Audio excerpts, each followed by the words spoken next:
Vamos, então, continuar os nossos estudos de O Livro dos Médiuns. Nós estamos voltando agora a fazer nosso estudo aqui em Porto Velho, aos domingos. Oi, Ivone. Ivone? Oi, Ivone, tudo bem? Boa noite a todos, desculpa o atraso. Eu mandei umas fotos aí de uma cirurgia que aconteceu ontem pela manhã, lá no Hospital Luxemburgo, em Belo Horizonte. Eu tive da minha psicóloga, e estava com um tumor no cérebro, estava ficando cego, e a cirurgia foi muito bem sucedida, graças a Deus. Nossa, que coisa boa, Ivone. Nossa, ele tem 74 anos, ao Jonatas, e foi uma cirurgia, ele estava inchado, a cabeça inchada, né? Ô, Jonatas, boa noite. Boa noite. Sim. Então, teve notícia agora, 3h30 da tarde, inclusive a médica até mandou para ela essas fotos aí do Hospital Luxemburgo. Era um tumor, e tá tudo bem, graças a Deus. Ele tá na UTI ainda, vai sair só amanhã, se tiver bem. Graças a Deus, Deus é maior, ele tinha uma fé, ele tem uma fé muito grande. Eu quero viver, quero viver. Coisa Então, boa, né? tá conosco aí. Desculpa aí, um abraço. Imagina. Vamos orar por ele, né, hoje também.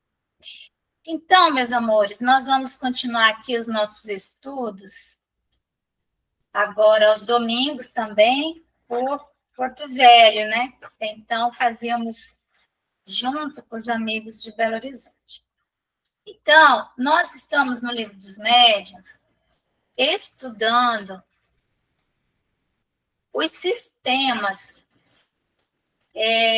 chama-se dos sistemas. Quais sistemas? Os sistemas que negam a doutrina espírita.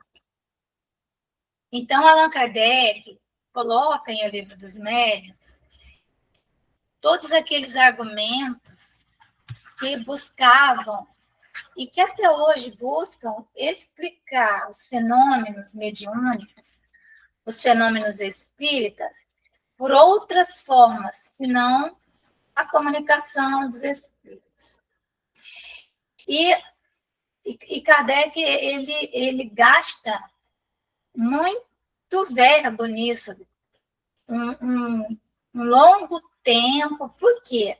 Porque, lógico, né, o Livro dos Médiuns, ele tinha acabado de escrever o Livro dos Espíritos, e então já havia todos aqueles que iriam se contrapor à doutrina espírita.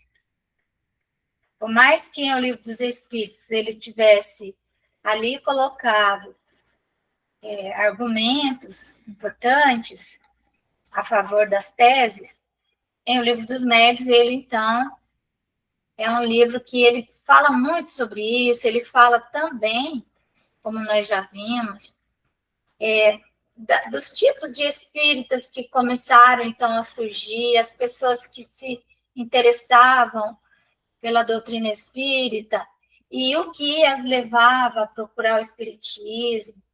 E isso é muito importante que nós venhamos a conhecer, porque hoje também é a mesma coisa. Tem aqueles que nunca ouviram falar de espiritismo, começaram a entender alguma coisa e eles virão, e nós teremos que estar minimamente esclarecidos para orientá-los, para contra-argumentar aqueles que fazem sistema de tudo. Então, nesse capítulo que ele fala dos sistemas que combatem o espiritismo, ele diz, então, que tem um sistema, o primeiro deles, que diz que os espíritas são charlatães, né? Que tudo é mentira, que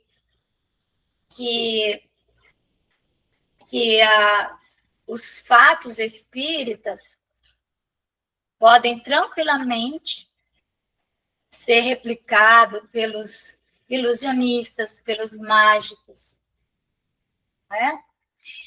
E que, então, por conta e realmente é possível replicar muita coisa, copiar muita coisa,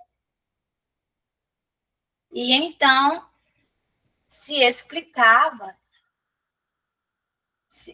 muitas coisas dizendo que não, isso é tudo charlatanismo, isso daí qualquer mágico faz, qualquer ilusionista faz.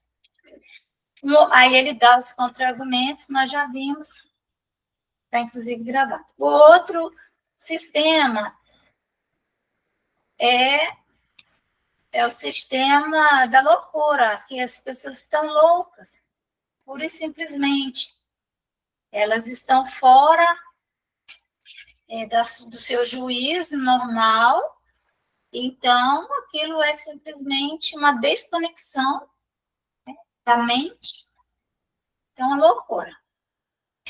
E nós vamos ver agora, entramos no sistema chamado de alucinação. Vou colocar aqui na tela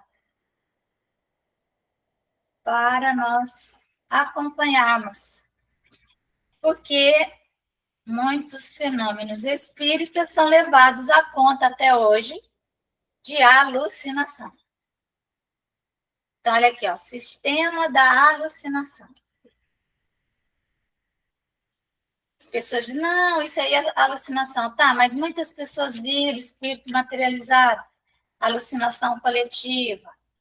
E aí vão dando as explicações são muito mais mirabolantes do que se as pessoas aceitassem que existe ali um fenômeno espírita, que aquilo é um espírito, né? Então, ele vai nos dizer o seguinte a respeito desse sistema. Outra opinião, menos ofensiva essa, porque a da loucura, né, ofende, por trazer um ligeiro colorido científico, consiste em levar os fenômenos à conta de ilusão dos sentidos. Então, a alucinação é isso, você pensa que está vendo, você pensa que está ouvindo, você pensa que está sentindo, ou seja, ilusão. Assim, o observador estaria de muito boa fé, apenas julgaria ver o que não vê. Então, não é charlatanismo, não é má fé, também não é loucura, mas os sentidos não estão funcionando muito bem. Quando diz que viu uma mesa levantar-se e manter-se no ar, aqui é o fenômeno das mesas girantes, que era febre na Europa naquele tempo. Lembrando que os espíritos se deram a conhecer através de fenômenos de efeitos físicos.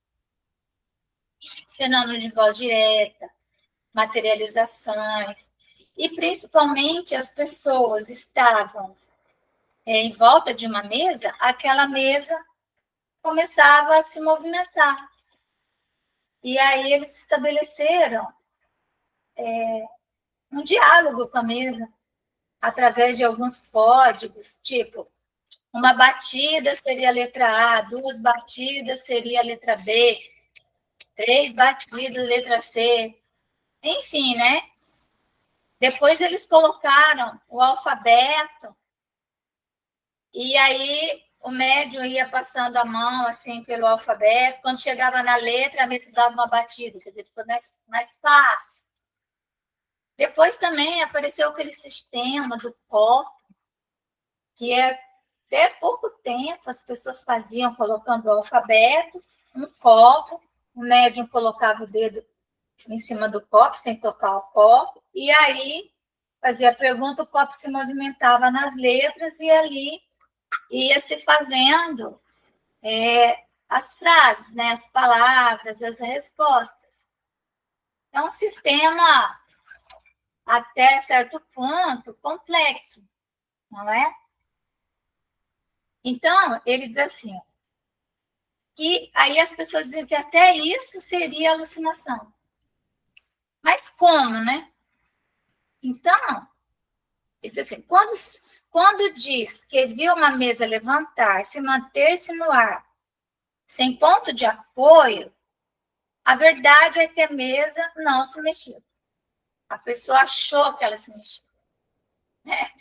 Uma ilusão.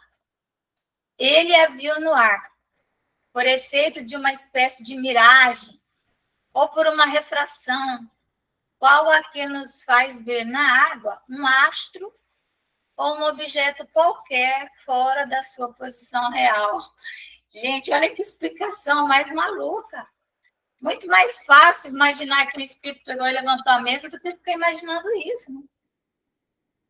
Isso, a rigor, mas há muito rigor, né?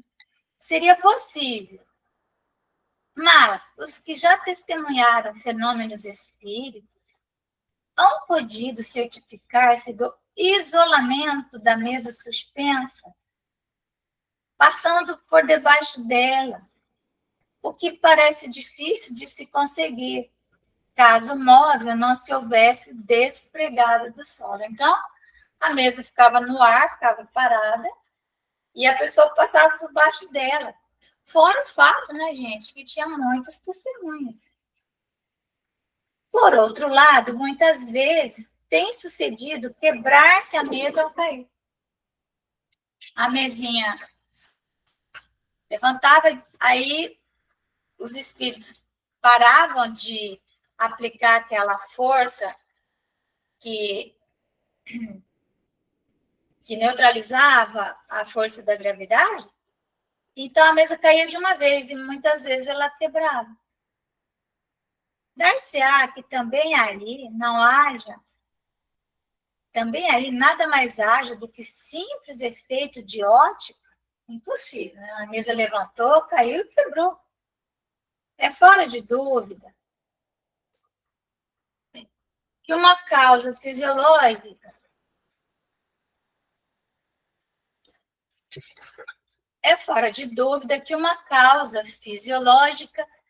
bem conhecida pode fazer que uma pessoa julgue ver em movimento um objeto que não se moveu. Né? Não é? Às vezes, quando a pessoa está com labirintite, fica tudo movendo, não é? Quem já teve problema de labirinto sabe disso. Mas o objeto não está se movendo. Então, ou que suponha estar ela própria a mover-se. Então, é uma causa fisiológica. Problema ali no labirinto, no ouvido. A pessoa cai até, né? Ela sente que ela está se movimentando e ela cai, porque ela perde o equilíbrio. Mas, quando, rodeando uma mesa, em volta da mesa, muitas pessoas, não é só uma, a vem arrastada por um movimento tão rápido que é difícil se lhes torna acompanhá-la, ou que mesmo deita algumas delas ao chão, poder-se-á dizer que todas se acham tomadas de vertigem. Aqui vertigem, né? A vertigem é problema de labirintite, né? Como bêbado, que acredita estar vendo a casa em que mora passar-lhe por diante dos olhos, porque o bêbado, ele fica olhando a casa e fica rodando, né, em volta dele, mas aí é porque... Mas todas as pessoas estariam alucinadas? Então, esse sistema aqui cai por terra. Só uma pessoa que não testemunhou e que está falando daquilo que ela realmente não viu, né? Então, ela vai dar essa explicação, seria alucinação. Aí tem um outro sistema que fala assim, que aqueles barulhos que a mesinha faz, aquelas pontadas, seria sistema do músculo estalante. Vocês já viram que tem gente que estala o músculo? Estala aqui assim, os dedos, faz um barulhinho. Então, que seria esse barulho. Acredita? Nessa explicação. Sendo assim, pelo que toca à visão, de outro modo não poderia ser. Pelo que concerne à audição. Quando as pancadas são ouvidas por todas as pessoas reunidas em determinado lugar, não há como atribuí-las razoavelmente a uma ilusão. Pomos de parte, está claro, toda a ideia de fraude e supomos que uma atenta observação tenha verificado não serem as pancadas atribuíveis a qualquer causa fortuita ou material. Então, evidentemente que essas pancadas, elas podem ser replicadas, sim, por alguém que seja um charlatão. Alguém que esteja querendo burlar ali, querendo se fazer passar por médium. Então, um ilusionista consegue fazer isso, mágico, enfim. Mas, se tudo isso foi averiguado e você não consegue, e você descarta a possibilidade de fraude, a que se atribuiria esses barulhos, essas pancadas? É certo que um sábio médico deu desse fenômeno uma explicação, ao seu parecer, peremptória. Aqui diz assim, foi o senhor Jobert de Lamballe. Para sermos justos, devemos dizer que a descoberta é devida ao senhor Schiff. O senhor Jobert lhe deduziu as consequências perante a Academia de Medicina, pretendendo dar assim o golpe de morte nos espíritos batedores. Que quem faz esse fenômeno de pancada são espíritos batedores. Aliás, espíritos muito materializados. Não são espíritos superiores. Os espíritos superiores se valem dos espíritos batedores para fazerem barulho, para chamar a atenção. Então, na Revista Espírita do mês de junho de 1859, encontrar-se-ão todos os pormenores da explicação do senhor Joubert. Certo? Então, ele diz assim, ó, a causa, disse ele, reside nas contrações voluntárias ou involuntárias do tendão do músculo curto perôneo. A este propósito, desce as mais completas minúcias anatômicas para demonstrar por que mecanismo pode esse tendão produzir os ruídos de que se trata, imitar os rufos do tambor e até executar áreas ritmadas, né? Até executar música só com os estalar desses tendões. Conclui daí que os que julgam ouvir pancadas numa mesa são vítimas de uma mistificação ou de uma ilusão.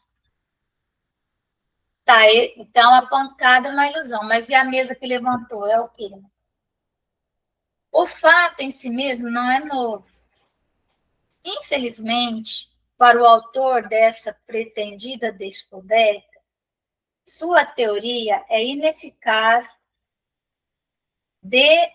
é incapaz de explicar todos os casos. Ela realmente não vai conseguir explicar todos os casos. Pode explicar um ou outro, mas todos não. Digamos, antes de tudo, que os que gozam da estranha faculdade de fazer que o seu músculo curto perôneo, ou qualquer outro, porque tem vários músculos que estalam, né? Ou qualquer outro estale à vontade, dá de executar áreas por esse meio, são indivíduos excepcionais. Quer dizer, você não vai encontrar essa pessoa uma pessoa dessa em cada esquina. E os fenômenos das mesas girantes e das pancadas, eles se espalharam na Europa, na França e também na América, né, em Hydesville, as pancadas do espírito Rosma, né, lá com as duas irmãs, as irmãs Fox. Então, 1848, que começaram esses fenômenos lá na América, uma cidadezinha chamada Hydesville, né? E depois isso migrou para a Europa. Então, essa pessoa que poderia produzir esse barulho não é qualquer pessoa. Como ele diz assim, ó, são indivíduos excepcionais. Enquanto que muito comum é de fazer-se que uma mesa dê pancadas, e que nem todos, dado que alguns existem, os que gozam desta última faculdade, possuem a primeira. Certo? Então,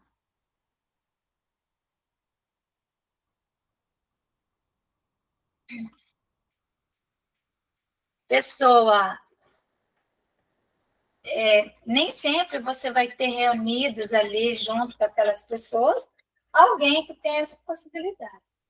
Em segundo lugar, o sábio doutor esqueceu de explicar como o estalido muscular de uma pessoa imóvel e afastada da mesa pode produzir na mesa, vibrações sensíveis a quem a toque. Então, a mesa dava pancada, mas não só isso. Colocava a mão, sentia, quando nós batemos, eu estou batendo na mesa, né? Você sente, há uma vibração na mesa.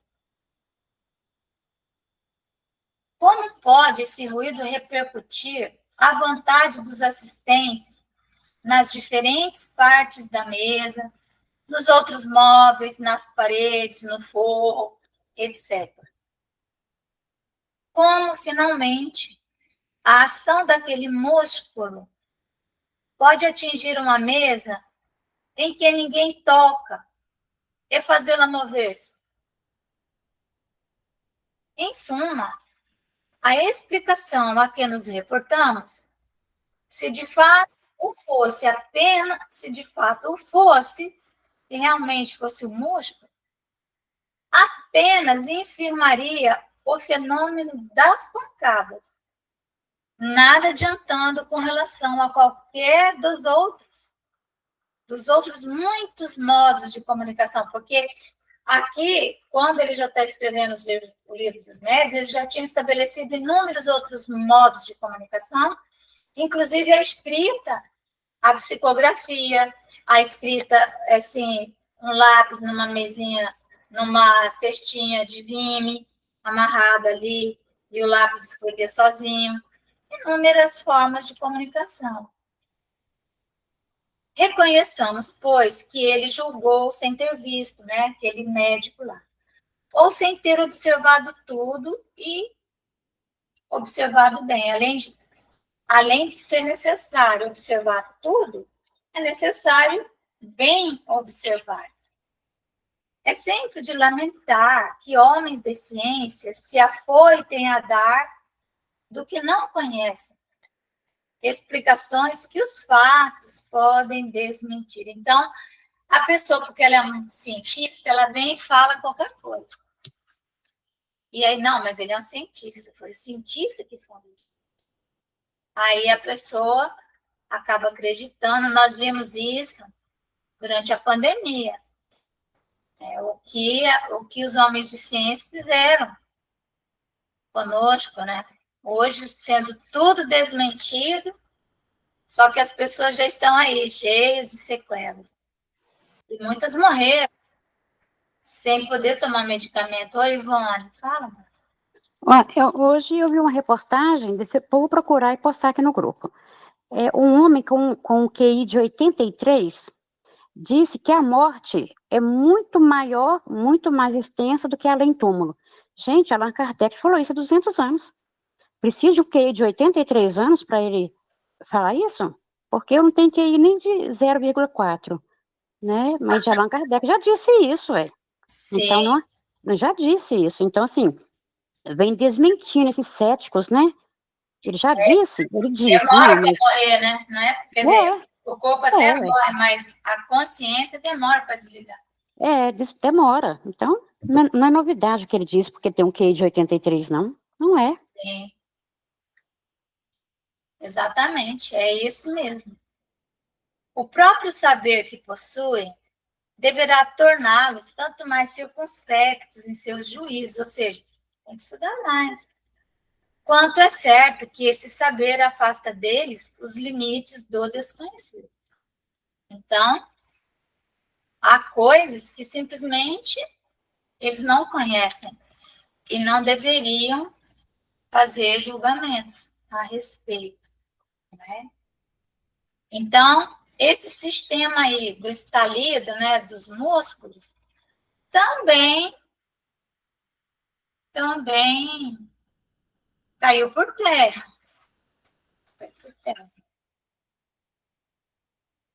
Bom, aí vem um outro sistema, vamos ler mais um. Sistema das causas físicas. Aqui estamos fora do sistema da negação absoluta. Não está negando de forma total. Averiguada a realidade dos fenômenos, a primeira ideia que naturalmente acudiu ao espírito dos que os verificaram foi a de atribuir os movimentos ao magnetismo. Aliás, o próprio Allan Kardec, que era um magnetizador, ele pensou que a causa das mesas se movimentarem se devesse ao magnetismo, né? Que é uma energia. Então, ao magnetismo, a eletricidade, ou a ação de um fluido qualquer, um fluido desconhecido, mas um fluido. Numa palavra, há uma causa inteiramente física e material. Nada apresentava de irracional esta opinião e teria prevalecido se o fenômeno houvera ficado adstrito a efeitos puramente mecânicos. Então, se aqueles fenômenos tivessem se restringido a apenas a mesa levanta, a mesa cai, a mesa roda, o próprio Allan Kardec disse que isso poderia se dar em razão do magnetismo. Né? Uma circunstância parecia mesmo corroborá-la, né? Confirmá-la, a do aumento que, em certos casos, experimentava a força atuante na razão direta do número das pessoas presentes. Quanto mais gente, parece que mais forte ficava o fenômeno. É evidente que sim, porque, claro, que o magnetismo, ele compõe esse fenômeno. Hoje nós já sabemos, ele compõe, ele faz parte. Assim, cada uma das pessoas podia ser considerada como um dos elementos de uma pilha elétrica comum.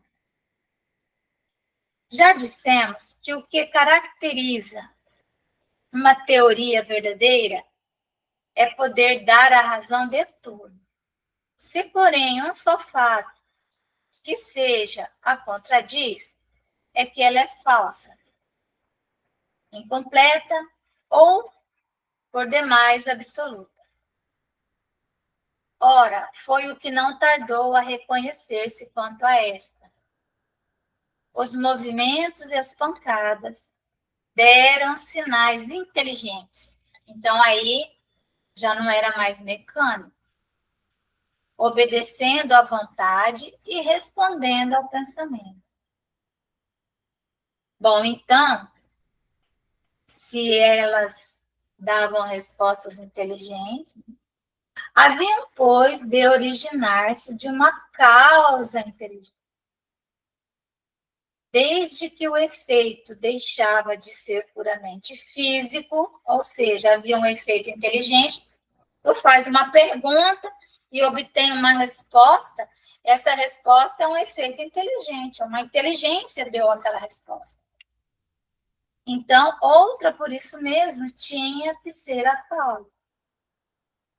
Tanto assim que o sistema da ação exclusiva de um agente material foi abandonado, para só ser esposado ainda pelos que julgam a priori, quer dizer, a priori, antes de fazer observação completa, ou que julgam sem conhecer nada. A priori significa isso, né? De ouvir falar, então já faz um julgamento. Ou seja, sem haver visto coisa alguma. A priori é um termo latino que significa antes de. O ponto capital, portanto, está em verificar se a ação inteligente, de cuja realidade se pode convencer quem quiser dar seu trabalho de observar. Certo? Então,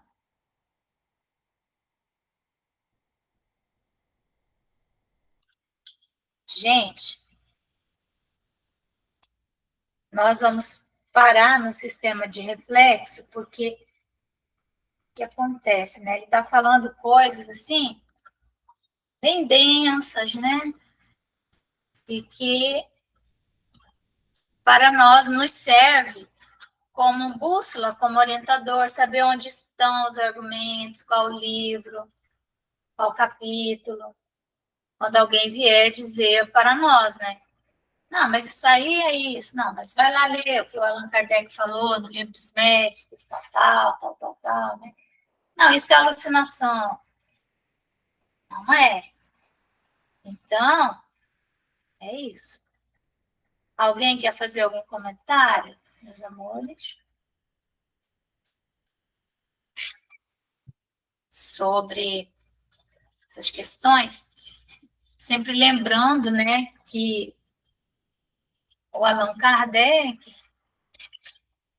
é essa alma aí generosa que ele não só se convenceu, mas ele fez questão de escrever e escrever muito, num tempo em que não era fácil escrever.